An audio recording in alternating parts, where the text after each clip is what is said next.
ప్రభుత్వం మాజీ సర్పంచుల పెండింగ్ బిల్లులు చెల్లించాలని డిమాండ్ చేస్తూ సర్పంచుల సంఘం ఐకాసా హైదరాబాద్లో వినూత్న నిరసన చేపట్టింది.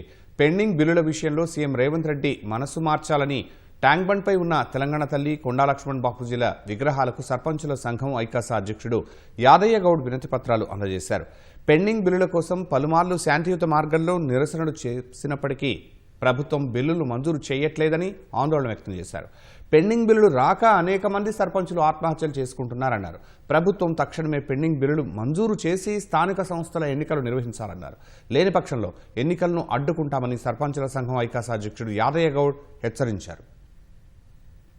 ఈ తెలంగాణ రాష్ట్ర ప్రభుత్వం సర్పంచుల పెండింగ్ బిల్లులు చెల్లించమంటే అనేక రకాలుగా కక్షగట్టి మాకు బిల్లులు ఇవ్వకుండా ఇబ్బంది పెడుతున్నది. మేము ఈ రాష్ట్రంలో సమ్మెలు చేసినాం, అదేవిధంగా నిరసనలు తెలిపినాం, ధర్నాలు చేసినాం, అదేవిధంగా మేము సత్యాగ్రహం లెక్క నిరసనలు కూడా తెలిపినాం. కానీ అనేక సార్లు ఈ ప్రభుత్వానికి వినతి పత్రాలు ఇచ్చినాం. అయినా కానీ మా సర్పంచుల పెండింగ్ బిల్లులు చెల్లించకుండా అనేక మంది ఇబ్బందులు పడుతూ అనేక మంది సర్పంచులు మరణిస్తున్నారు. అదేవిధంగా అనేక మంది సర్పంచులు సూసైడ్ చేసుకుంటున్నారు. మా పెండింగ్ బిల్లులు ప్రభుత్వాన్ని చెల్లించాలని డిమాండ్ చేయడం జరిగింది.